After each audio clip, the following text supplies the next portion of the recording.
Hi friends, welcome back to my channel. In today's video, I'm going to show you how to change the lock screen clock style on the Samsung Galaxy M0V. If you're new here, don't forget to subscribe and give this video a thumbs up. Now let's dive in. Step 1. First, unlock your phone and open the Settings application.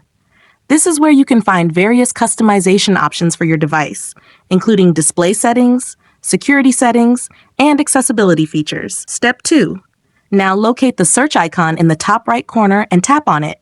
The search feature makes it much easier to find specific options without having to scroll through multiple menus manually. Step 3. In the search bar, type lock screen and AOD. Wait for the search results to appear. This option helps you adjust lock screen and display settings. Step 4. After performing the search, find lock screen and AOD and tap on it, then select the Edit Lock Screen option.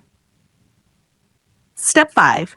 For the last and most important step, locate the clock style and tap it. Choose your preferred clock design from the available options. Once you've made your selection, tap Done to apply the changes. Your lock screen clock style will be updated instantly. If you found this tutorial helpful, don't forget to give it a thumbs up and subscribe to my channel for more great tips.